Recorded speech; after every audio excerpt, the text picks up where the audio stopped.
Good evening. The dwarves of Frigidhill have carved themselves a respectable home, safe from the foul, reanimating tundra above. With renewed strength, they have decided to do what dwarves do best: smelt stone into metal, and forge metal into treasure and arms. But there is precious little in the tundra to heat their furnaces, so the dwarves must go deeper. Tonight, the dwarves of Frigidhill dig deep, in search of fuel and flame. Our miners work hard to probe the darkness, and it's not long before they come across a second cavern. Unlike the first cave, this one is absolutely full of cavern mushroom trees. This is just what we were looking for. This lumber will provide all the charcoal we could ever need. The cave is also full of gold ore. These dwarves will be wealthy indeed. We quickly get to work preparing an entrance to the cave. We'll of course need a properly defended gatehouse down here. We wouldn't want any cave monsters attacking the fortress. But the creatures of the deep have already caught our scent, and are creeping towards us at this very moment. The forgotten beast, Kuthraz Aetherkugi Uso Mogast, has come. An enormous, skinless pterosaur.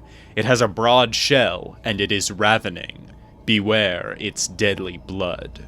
Kuthraz glides through the narrow ravines of the first cavern layer. It's the only living thing inhabiting those barren tunnels. The monster can't reach us directly, but there is a passage that leads between caverns 1 and 2. If Kuthraz heads deeper, it could enter our fortress through the hole we've just opened in the second cavern layer. Kuthraz vanishes into the darkness again, and we have to assume it's heading for our fortress. If we can just seal this hole... Okay, the dwarves have blocked off the entrance with stone walls, and not a moment too soon. The strange beast has made its way into Cavern 2. We're safe for now, though. However, with that creature patrolling the cavern, we can't exactly march in and start cutting down trees. Even if we had a militia, which we don't, the reanimating magics that curse this place might well turn the creature into something even worse if we strike it down. No, if we want to fuel the forges, we'll need to head even deeper. But it's not long before we find what we seek. A third cavern layer. It's lush with fungus and will serve our purposes nicely, and not a forgotten beast in sight. That could change at any time, but for now we're free to have our fill of the cave's lumber. The dwarves crack open the cave and begin felling all the trees they can find.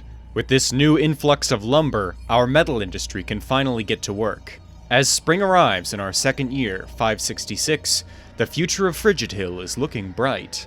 It seems that dwarves from across the Whiskered Tool agree, and have come to share in our prosperity. All migrants are welcome in Frigidhill. Whoa, hang on a second. What is that? Is that a dwarf? Among the new migrants is Logem Otarkadal Rumad. Logem Glintgems, the Dull. His body is mangled and broken all over. He's covered head to foot in scars. He's missing a right ear, a left arm, and all of his teeth. His hand and his feet are smashed open. His face is mangled, including both eyes, and his spine is mangled beyond recognition. By all rights, he should be dead. And yet, he's walking towards the fortress. Logem is undead, but he was not raised by the magics of this tundra. Logem is a wasting stalker, reanimated by a necromancer to the south.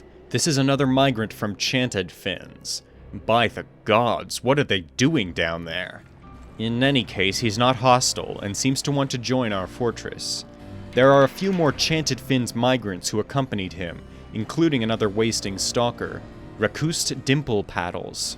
He's not quite as beaten up as Logem the Dull. It seems like a lot of Chanted Fin citizens have caught wind of our settlement and have hightailed it here as quickly as possible. They tell us that things are not going well in that fortress. Apparently an undead necromancer took control of the place and has been turning her people into monsters. She's been building an army of zombies and horned beasts, and using them to conquer the other necromancer towers across the continent. Because of the constant warfare and the Mad Queen, a lot of dwarves are trying to get as far away from Chanted Fins as possible. Even some of her undead creations seem to have begun to flee. Well, as long as they behave, we can accommodate these strange creatures. They are extremely skilled combatants, and we need all the help we can get to defend against the zombies in Frigidhill. We might as well fight fire with fire. The wasting stalkers seem to be integrating well. Logan the Dull is in the tavern, providing some vocal accompaniment to a singing dwarf. It's kind of wholesome, in a macabre sort of way. All these migrants bring our fortress to a total population of 44 dwarves, and I'd say we're ready to get a militia started. We'll have it led by our 2 wasting stalkers, as they're both legendary combatants. We'll fill out the rest of the squad with some of the more decent fighters we've gotten from our migrant waves. 8 dwarves are now members of our militia squad, the Galleys of Combat. They will train near the surface, using our artifact weapon rack. We're also forging some weapons to equip them, mostly maces. A human monster hunter has come to visit the fortress, Undead Jabber. She's the first visitor to our tavern, the Helmed Belly. Welcome. Frigidhill is always happy to entertain our human allies. And that monster hunter may find work here sooner than expected. A jabberer has climbed up into the fortress from the caves, and is now making havoc in our halls. Jabberers are enormous flightless birds with frightening beaks, who stalk the caves and pluck up their prey. The jabberer got some hits in on our expedition leader Nish, who is just passing by. Looks like the galleys will have to learn to fight immediately. Soldiers, take down that bird. Looks like our fighters are now trouncing the creature, but the real star of the show is Logan the Dull, who slashes the monster to death with an iron scimitar. Logan is already proving to be of great worth to the fortress, but the danger isn't over yet. The bird's corpse rises again as it's being hauled to the butcher shop.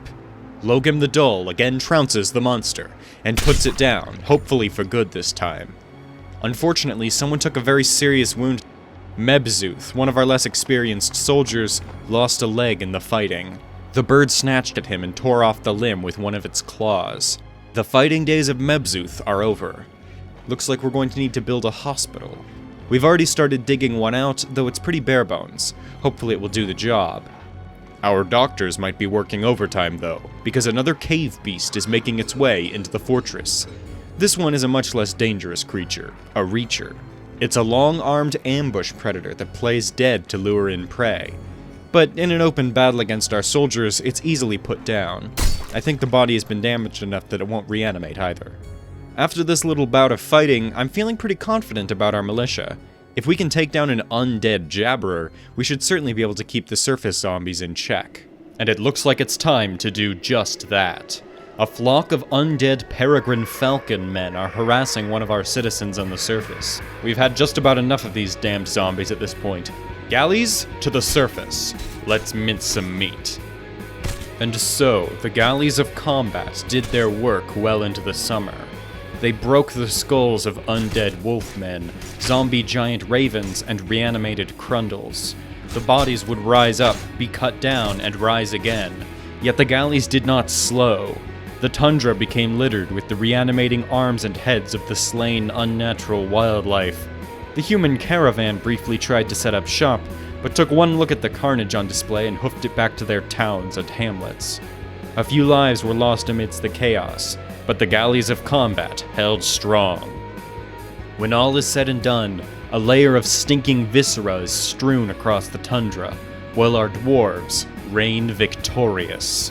One of our bone carvers even commemorated our success over the evil forces of the tundra by creating an artifact bone warhammer from the corpse of a slain peregrine falcon man.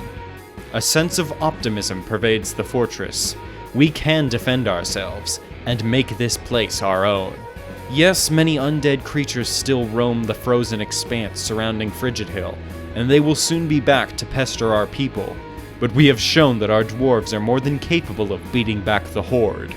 With our forges burning bright and our soldiers itching to slay more monsters, it will only be a matter of time before the dwarves of Frigidhill have tamed the tundra. But it's getting late, and I must retire. Come find me again, some other night, to hear more tales of the steadfast dwarves of Frigidhill.